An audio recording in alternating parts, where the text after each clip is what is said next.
The US economy is going down and ongoing wars are causing more problems. The yield in the bond market is not lucrative. Interest rates are rising and the stock market, well, it's very volatile and directionless at the moment. So what can you still do to make money in these tough times and save yourself from recession? Ray recently spoke out where he gave 3 important tips for anyone looking to invest during a recession, and we have broken them down for you in this video. Ray also covered why the economy is doing bad, where it is going, and finally how to see it as an opportunity to make some money with smart investments. But first, you need to know about the state of the current economy to understand the context of investing. For next year, are you optimistic about the global economy or pessimistic? Pessimistic. So if you're a little confused and still have some questions, don't worry, Ray has got you covered. Why does he feel pessimistic about this economy, and what does Ray feel we're doing wrong? We have a problem. The problem is going to be the existing level of budget deficits and the existing monetization.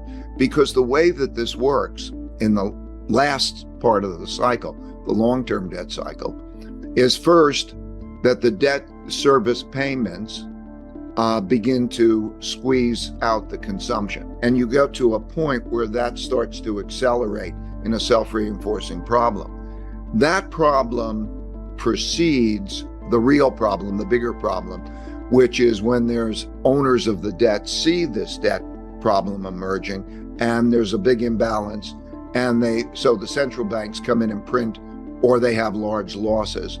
And as a result of that, the owners of those want to sell the bonds. I think we're in the early stages of the last stages.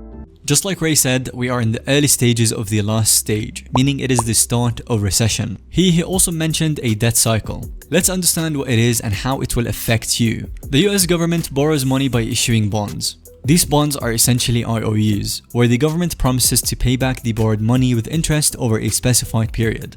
It uses the borrowed money to fund its operations, programs, and services like defense, education, healthcare, and infrastructure projects. As the government spends more than it collects in taxes, it incurs a budget deficit. Right now, the US has the largest debt in the world, exceeding $31 trillion.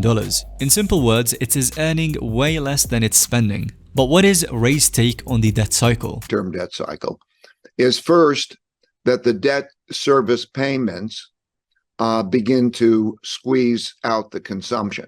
So in other words, as debt becomes a higher percentage of income and interest rates go up, then debt service payments become greater.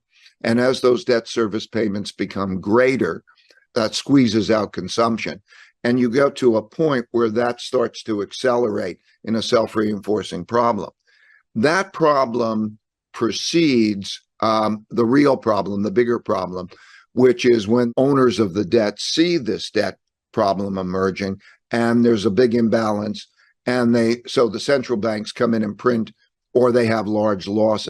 Over time, the government must pay interest on the accumulated debt. This adds to the overall financial burden. There is a limit on how much the government can borrow. If this limit is reached, it can create complications, as the government may struggle to meet its financial obligations. And it is quite evident as we have some historic interest rate hikes which caused the stock market crash and made the bond market unattractive to investors. And if you're thinking that it could happen in a year or 2 years, it's not like that.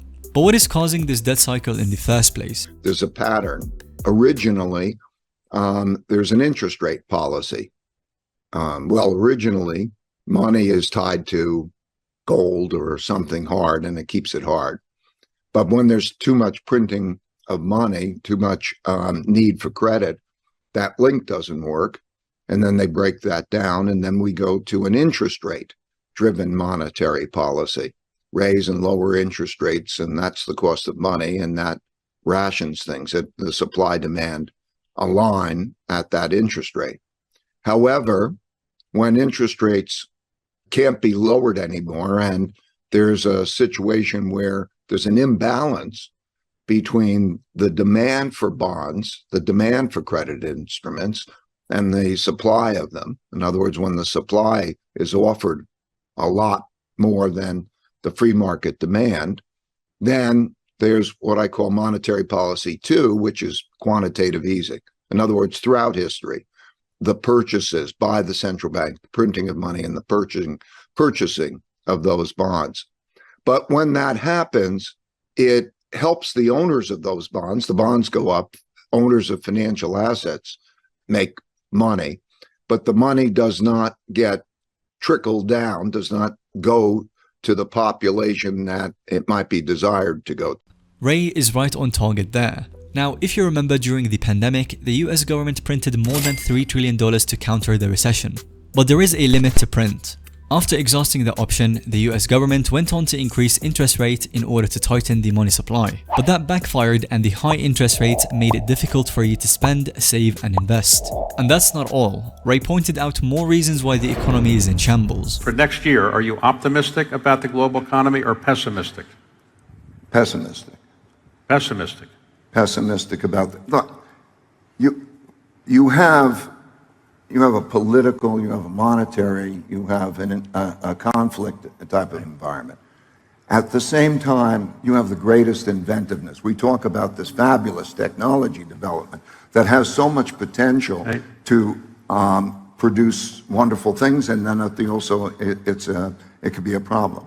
So if you take the time horizon, the monetary policies that we're going to see and so on will have greater effects on the world. And you look at the world gaps, so it's difficult to be optimistic on that. And I think now the real issue, I think, is how we deal with each other.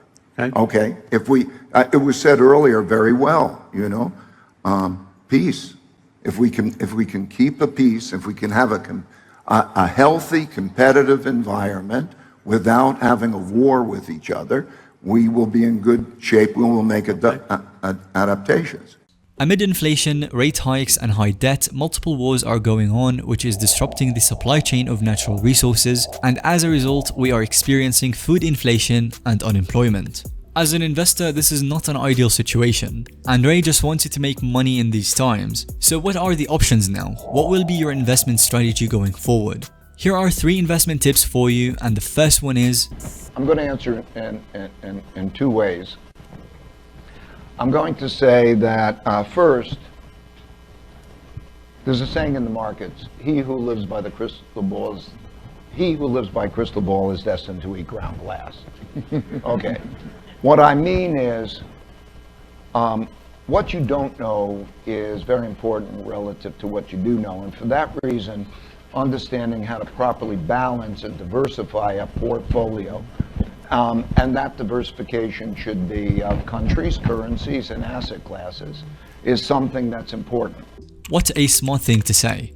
Because of the volatility of financial markets, what you don't know is more important than what you know.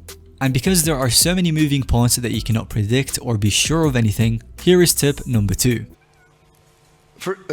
I guess a few things. First, I want to be in the right places. Geographies, you mean? Right. Yeah, okay. Right. Okay. I want to be where the action is, where there's the civility and all of that kind of thing. I'd like to have diversification, because what I don't know is going to be much more important than what I do know. Diversification can reduce your risk without reducing your return. Being available at the right place and at the right time is important. If one market is not doing good, then there has to be another market that would be growing. You just need to be ready. Also, another very important point mentioned by him is diversification. A diverse portfolio and investment in different asset classes can protect you from risk of losing money. And when it comes to investment, 2 things are constant: change and technology. And of course, the final tip is related to it, which is... I have to pay attention to the implications of the great disruptions that are going to take place, because the world will be radically different in 5 years, and it's going to go year by year, become radically different. Next elections, the debt situation, all of these things are going to change. And then with the new technologies, it's like going through a time warp. We're going to be in a different world, okay? And the disruptors will be disrupted. So I want to know, I don't need to pick those who are creating the new technologies. I need to really pick those who are using the new technologies in the best possible way. They're not less part of the bubble, and I don't want debt. Totally agree with him. The coming years are really important for innovations and inventions. If you want to stay ahead of the game and find opportunities to invest, keep an eye on the new innovations and their users. That is where the money is. And if a person who runs the largest hedge fund in the world says something, you should listen to it. If you'd like to hear more from Ray Dalio and learn from him, here is another video where he teaches more about investing.